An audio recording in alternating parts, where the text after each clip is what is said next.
two children were playing, completely unaware of the terrifying figures that appeared outside the sliding glass door. That was a world dominated by zombies, a post-apocalyptic nightmare that had already lasted for 6 years.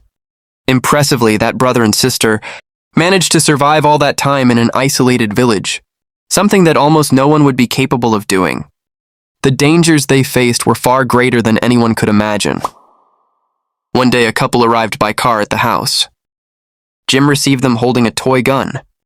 The man quickly asked where their parents were. Jim remained silent, but the man simply smiled and said he would come back another time. That night, Jim carefully locked all the doors and windows together with his sister outside. Some zombies remained nearby, waiting for any opportunity to get in. When morning came, they were still safe. Jim checked the bullets in the magazine, and it became clear that that toy gun was not so ordinary after all. As usual, the two went out to play. But the same pickup truck from the previous day appeared again. This time the couple was more assertive. They asked once again where the parents were. Jim lied, saying that they had gone to the city to get supplies, but two adults would not be fooled by something so simple. The woman smiled kindly and said that the city was several hours away, promising that they could protect Jim and his sister until the parents returned. Upon realizing that the house was full of supplies, and even had a working refrigerator, the couple quickly decided to stay for a while. The man, Jack, said he would hide the car outside, as if they were running from someone and trying not to be found. During the night, Jim heard the couple talking and realized that they were very pleased with the place.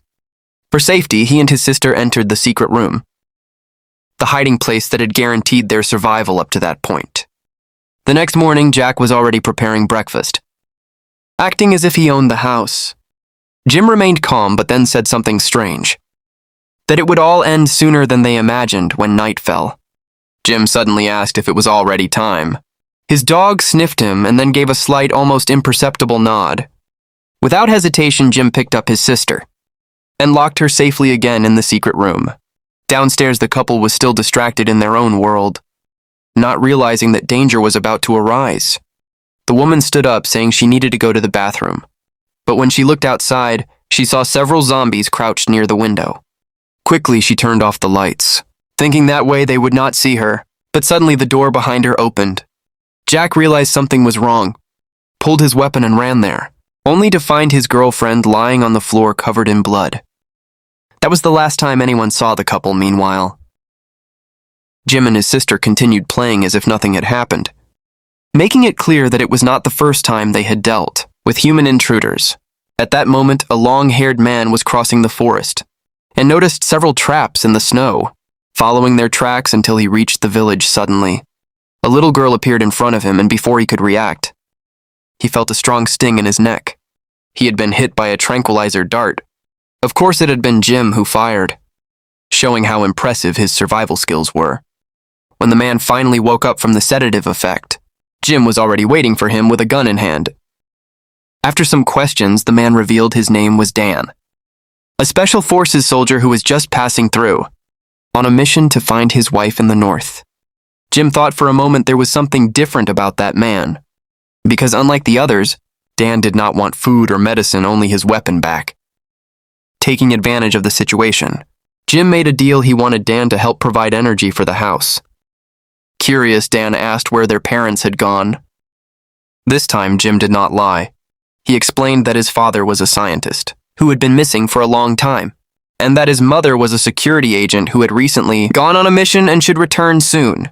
Dan was impressed when he saw the treadmill, generating energy for the house, as he did not expect the village to literally depend on someone running to produce electricity. Suddenly, a zombie slowly approached outside the window, and without thinking twice, Dan grabbed a nearby disc and went out to face it. After dealing with the zombie, he returned covered in blood, and Jim shouted, asking why he needed to kill it, explaining that the windows were made of a special bulletproof glass, and that no zombie could get in despite the scolding. Dan felt sorry for the siblings, and voluntarily got on the treadmill and began generating energy for the house manually. The night passed in silence, and by the end he was almost completely exhausted.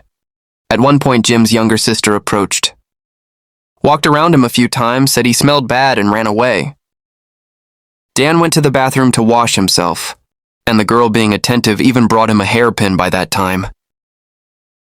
Jim had already left the village, because every morning he checked the traps spread throughout the area to keep the zombie horde away as expected. Another still active zombie had been caught in one of the traps. Meanwhile, after finishing breakfast inside the house, Dan decided to go to the place where Jim's mother worked. On the table, besides a photo, he found a car key and, excited, ran to the garage, only to discover that the vehicle was broken. At that moment, a hidden room in a corner caught his attention, and thinking it was a storage area, he approached to check. But Jim firmly interrupted him. After spending more than a day together, the siblings were already convinced that Dane was not a threat, so they did not hide in the secret room during the night. Even so, in a strange way, Jim handcuffed himself. At dawn, Dane was awakened by footsteps outside. It was Jim leaving again for his patrol, and he returned to the trap from the previous day, where the zombies still remained trapped, without having been eliminated. While Jim thought about what to do, Dane suddenly appeared, and by instinct thought that the zombie could be Jim's mother, preparing to end her suffering, but Jim raised the gun and stopped him in time. Irritated, Dane returned to the village and opened the room he had been forbidden to enter the day before, and inside he found a blanket on the floor, and the walls covered with disturbing scratch marks, making it clear that it was a place used to keep zombies imprisoned, which only increased his suspicions even more. Suddenly, the sound of an engine echoed outside, and more survivors arrived. But it was evident that they had bad intentions, surrounding the village with weapons in hand while observing everything around. Dane, unarmed, remained still, avoiding any movement. At the same time, Jim, returning from his patrol, observed everything from a distance, while his younger sister was at the second-floor window, waving desperately. And at the moment, the invaders were about to notice her. Dane quickly appeared and pulled her away. Jim let out a long sigh of relief, and seeing that the doors and windows were well locked, the invaders gave up and left. And after that tense moment, Jim began to trust Dane even more and returned his weapon. Dane felt it was time to leave, but realized that, strangely, he did not want to go then during the night. He was awakened by the voice of his wife calling him in a dream, and upon waking, he made an important decision. He would take Jim and his sister with him to look for his wife, so he could fulfill his own objective while taking care of the two. Jim did not think twice and refused the proposal, determined to stay there waiting for his mother's return. However, at that moment, loud noises arose outside. It was the group of looters from the previous day who had returned with reinforcements, and to make matters worse, they had taken Jim's younger sister while she was playing outside. With the tension increasing and both sides facing each other, some shots suddenly echoed, and two of the invaders fell immediately. Then Dane advanced and managed to rescue the girl. And the one behind the shots was none other than Jim's mother. In the middle of the confusion, Dan ended up being hit in the chest by a shot from one of the remaining attackers, and fell to the ground unconscious and without strength. No one knew how much time had passed, until Dan finally woke up, and to his surprise, the bullet wound in his chest had completely disappeared. But he realized that he was tied to a post with a thick rope. Upstairs, Jim and his family waved at him continuously, still confused. Dan entered the house and finally discovered the truth through Melanie, who explained that common infected people lose brain functions and begin to act only by a basic instinct to feed. But there was also another type of infected rarer, whose brains remained fully functional like those of normal humans, and who still inherited the physical advantages of zombies, including the ability to heal from any injury or disease. However, there was a serious disadvantage. After suffering severe injuries or with the passage of time, these special infected entered a state of uncontrollable rage, in which they became practically the same as common zombies. After hearing Melanie's explanation, Dan finally understood and began to suspect that he himself could be one of these special infected, and Melanie confirmed that yes, because otherwise he would not have survived the shot, but would have died or turned into a common zombie without consciousness. And the fact that he had only gone through a brief episode and awakened apparently normal the next day was sufficient proof of that. Then Melanie revealed something even more shocking. Jim was also a special infected like Dan, and the couple he had killed that night was a consequence of that uncontrollable rage state. which explained why Jim always handcuffed himself before sleeping.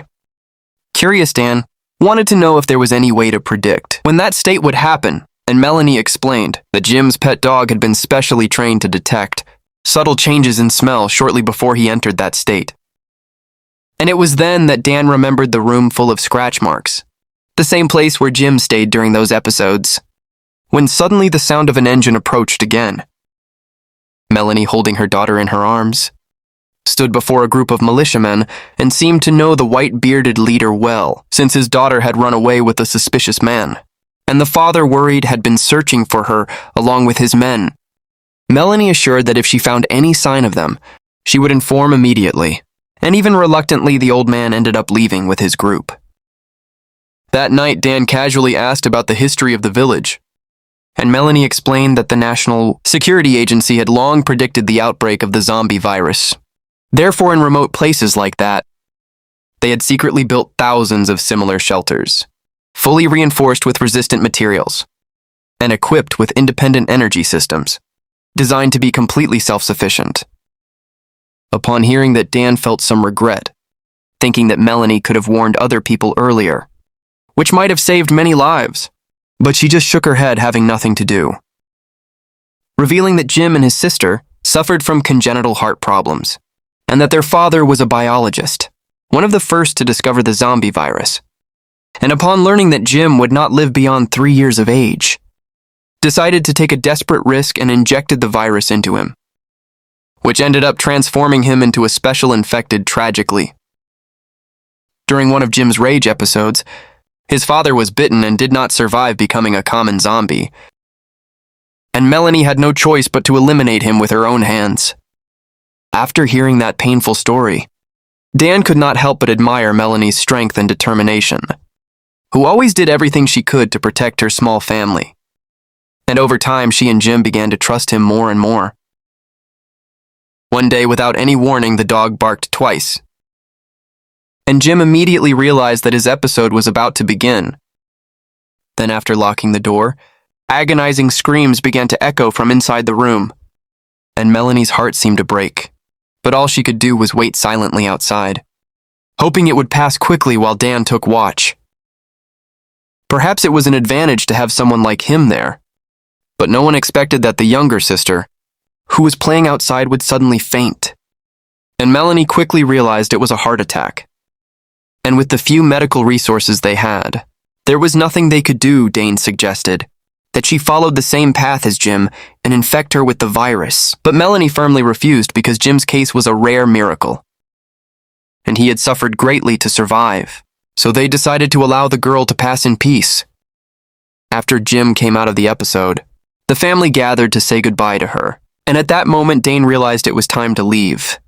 And despite the sincere requests from Jim and Melanie for him to stay, he remained determined in his journey to find his wife. With 2 fewer people, the house began to feel empty and cold for Melanie and Jim. Not far from there, in the middle of the forest, the white-bearded leader's men found the car that Jack had hidden, and it seemed too good to be just a coincidence, because the couple who had taken the village were exactly who they were looking for. And since the closest residence to the car was Melanie's village, the leader decided to go there next. Meanwhile, Dan, who was sleeping in the snow, was suddenly awakened by the sound of footsteps, and after the noise ceased, he went out to check and found a trail of footprints leading directly to the village, which made him uneasy, causing him to return quickly from a distance. He saw the place surrounded by militia members, with the leader pressuring Melanie to know where his daughter was, after his men found a small object she had dropped, and having no way to deny it, Melanie was left with no choice. At the same time, Dan managed to infiltrate, silently passing by the guards and entering the house, where he found Jim hiding in the kitchen. And upon discovering how many enemies were there inside, he drew his weapon and, like a deadly shadow, began eliminating the militiamen one by one. When Dan reached the main hall, several weapons were suddenly pointed at his head, but his next action left everyone confused, as he ran a knife across his own, causing everyone around to be shocked and unable to react. However, Melanie understood his intention, and in silence took Jim and left the place. Shortly after, Dan completely gave into his state of rage, and like an unstoppable force, quickly eliminated the white-bearded leader and his men. This time Melanie had not restrained him beforehand, and all she could do was flee the village with her son.